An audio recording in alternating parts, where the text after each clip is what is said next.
राशिद सोमरो का शाहाना लाइफस्टाइल बना तनकीद का निशाना। कहां से आई इतनी महंगी घड़ी और गाड़ियां, लाखों रुपए की घड़ी, चैन, लाखों का मोबाइल, रोड पे मौलवी होते हुए इतनी कमाई कैसे, सवालात उठ गए।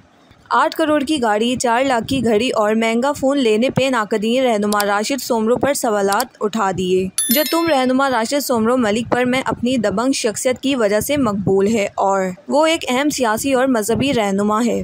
उन्होंने नाकदीन के सवालात और उनके एतराज़ात का जवाब दिया है। राशिद सोमरो का कहना था कि लोग मेरे बारे में कहते हैं कि मैं मौलवी हूँ, तो मेरे पास कमाई का क्या जरिया है। मैं 8 करोड़ की गाड़ी लेकर किस तरह घूम रहा हूँ। मैं 4 लाख की घड़ी और महंगी फ़ोन कैसे ले सकता हूँ।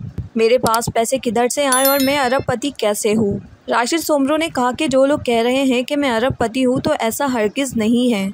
मैं अरबपति नहीं बल्कि घरबपति हूँ। ये कोई स्टेज नहीं लगाओ, आप अपने लेजेंड को दुरुस्त करें। अगर मेरी कमाई का जरिया पूछते हैं, मुझे लोग शौक से और मर्जी से पैसे देकर जाते हैं। हमारे साथ लोगों की हकीकत जुड़ी है जो कहते हैं कि मेरे पास 8 करोड़ की गाड़ी है, तो ऐसा नहीं है।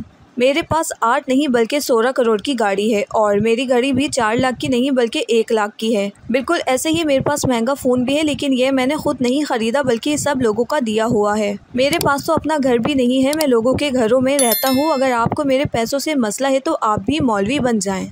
लोग मुझे गलत कह रहे हैं, हालांकि लोग इतने निकाह करते हैं और उनकी इतनी फौदियाँ होती हैं, मुझे वो बुलाते हैं और वो खुद पैसे देते हैं। हम मौलवियों को इसी से फ़ायदा हो जाता है। लोग बुलाते हैं तो हम आ जाते हैं और इसीलिए मेरे पास जो कुछ भी है वो सब लोगों का दिया हुआ है। घड़ी, गाड़ियाँ, फ़ोन और कपड़ों तक सब कुछ लोगों का दिया हुआ है। लोग अपने प्यार मोहब्बत से हमें ये चीज़ें देते हैं। हमने तो कभी किसी से कुछ नहीं मांगा, तो लोग हमें गलत क्यों कह रहे हैं। उन्होंने मज़ीद कहा कि हमें गरीब अमीर सब लोग बुलाते हैं और वो सब अपनी हस्ब तौफीक हमें तौफीक देते हैं। लोग हम पे एतमाद करते हैं और उनको यकीन है जो पैसे हमें वो चंदे के तौर पर देते हैं वो महफूज हैं और हम उनको जहाँ भी ज़रूरत होती है वहाँ लगाते हैं। सैलाब के दौरान भी हमने सबसे ज़्यादा पैसा लगाया और ये सबको पता है कि JUI ने सैलाब के दौरान क्या कुछ नहीं किया और अपने लोगों को अकेला नहीं छोड़ा। इसलिए मेरे पे बेबुनियाद इल्ज़ामात ना लगाएं, क्योंकि हम किसी से कुछ नहीं मांगते। जो कुछ भी लोग देते हैं हम उसे खुशी से कबूल करते हैं और आज सबसे किराए के घर में ही रहता हूँ और लोगों के ही दिए हुए कीमती गाड़ियाँ और मोबाइल इस्तेमाल कर रहा हूँ।